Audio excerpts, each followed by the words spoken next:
Hello everyone, I hope that you're doing amazing wherever you are in the world. My name is Shikha and I welcome you to my channel. As always, I'm really grateful that you're listening, subscribing and commenting. I really appreciate the support. As you can see, my sling is gone, so I have not completely but mostly recovered my elbow. It's kind of interesting.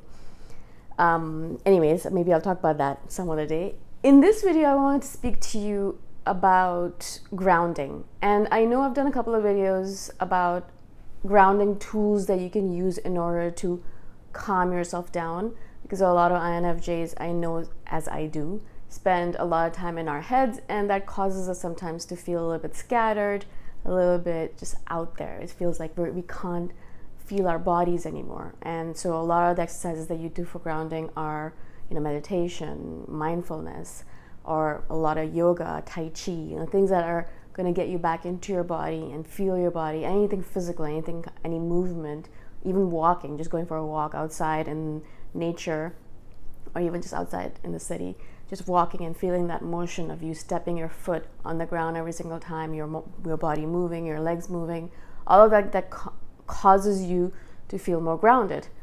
But I was kind of thinking about this for the last few days, or a couple of weeks at least, and I realized that there's actually a mental tool that you can use in order to ground yourself as well.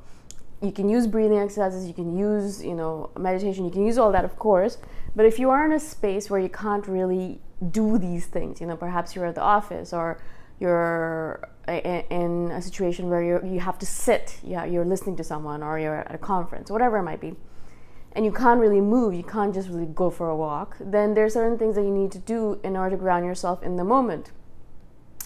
And one of the tools that I found really useful for this, that I've been using myself, and is a great tool for a lot of different things. It's really good for mental health, it's really good for just feeling just in the moment, and it's called just being grateful, gratitude. So what I wanted to kind of share with you is why I think it helps.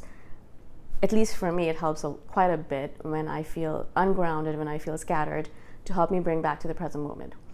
Now, mainly what happens when I'm feeling ungrounded is that I'm not feeling like I'm in my body anymore, I'm in my head, and perhaps I've been thinking about something negative mostly, or I've been kind of catastrophizing in my head. It's just something that INFJs do quite often for some weird reason, where even if everything's going perfectly fine, we have this tendency to be in our heads and think, okay, well, but what if this goes wrong, and what if that goes wrong, or what will I do if this goes wrong? We're kind of trying to anticipate all of the things that will go wrong, but then in that anticipation we start making ourselves anxious.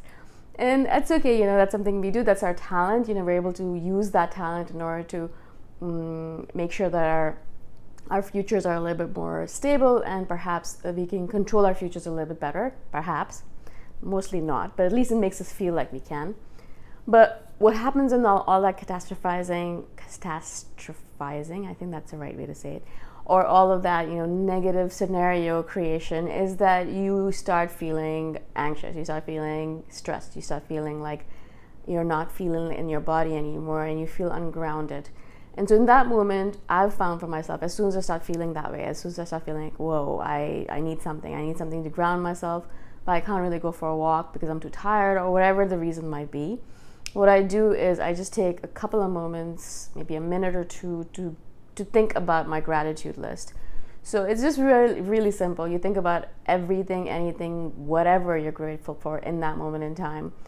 And for me, what I found is that instantaneously, just thinking about these things, you're not even doing anything about it, you're just thinking about it. So you're like sitting and thinking, okay, so yeah, for me right now, I'm really grateful for my elbow that works, for my arm that works.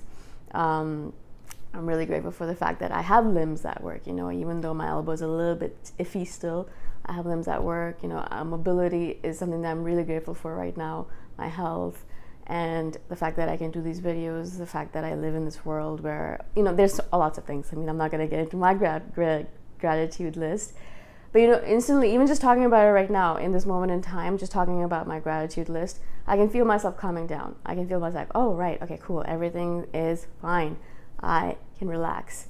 And it's really simple. It's just literally just saying it out loud is the best way to do it if you can. If you can't say it out loud, just writing it out as well is great, or just even thinking about it. it works really well as well. Saying it out loud is the best though, because you're literally saying it out to yourself, and it has a really big impact. You can even say it into a voice note if you're uncomfortable just talking to yourself. I talk to myself all the time, so I'm fine with it. But if you don't want to do that, obviously talk into a voice note or tell your friend, whatever works for you. But it is extremely grounding, because instantaneously what it does is that it brings you back into the present moment. You are not thinking about the past, not thinking about the future, not thinking about all the things that could go wrong or have gone wrong, which is something that you spend a lot of time thinking. Instead, you're thinking about the present. And in the present moment right now, unless you are, careening down Niagara Falls and about to fall over the river, or you are, in an airplane that's crashing, unless you're in a completely crazy situation like that, you're probably in a situation where you are safe and sound and mostly have a lot of things to be grateful about, right? Or even have a few things to be grateful about. And it's very easy to find things to be grateful for, especially if you live in the developing world, in the world right now as you are, but also if you live in the first world countries, or whatever you want to call it, the developed countries, whatever the right term for it is. I don't know the PC term for it. But countries like Canada, US, Australia, Europe, countries where you don't have to worry about anything really, because a lot of things are taken care of. Yes, you still have stresses. I'm not saying it's completely dandy, but I'm saying that in most cases you don't have to worry about fresh water. You don't have to worry about mostly where your meals are coming from. You don't have to worry about breathing in fresh air. Whereas these things, these basics, a lot of times you have to worry about in certain countries, right?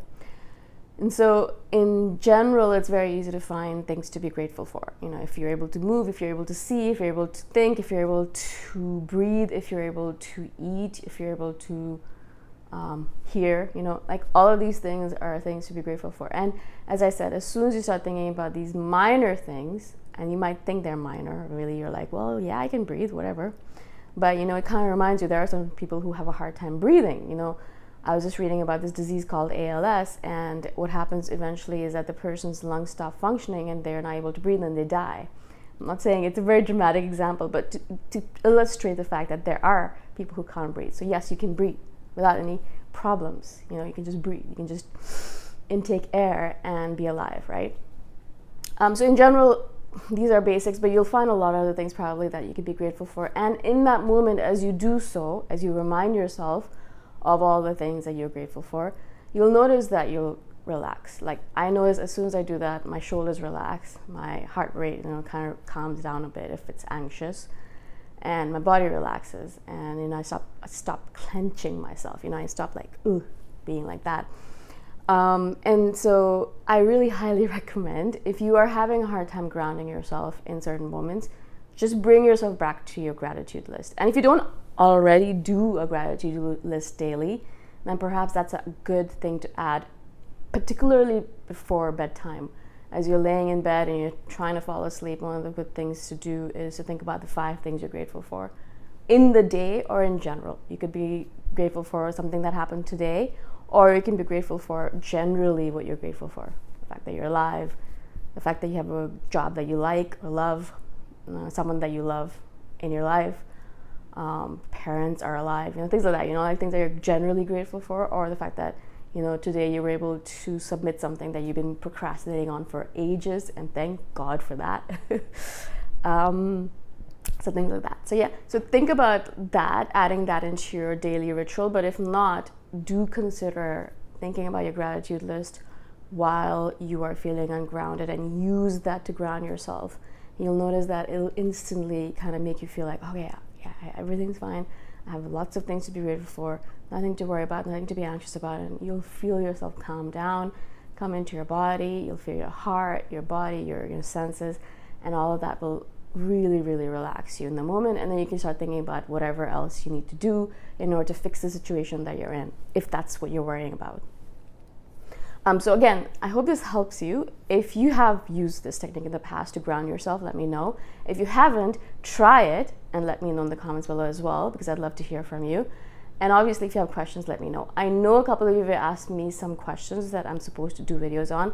I promise you they're coming. I just need a little bit of time to congeal on them before I can do a video, because I don't have a script. So I usually it all comes from my head. And if I don't have time to think about it, it's not right. So give me time. I promise I'll get to you as soon as I can. Again, thank you so much for your comments, for your love, for all of your subscriptions and everything. I really appreciate it. And again, if you have questions, comment. If you have concerns, comment. If you just want to share what's going on with you, comment as well. I'd love to hear from all of you. And I do reply to all comments, so you will see that. I do read and reply to all comments. Anyways, have a great day, and I shall see you the next time around. Bye for now.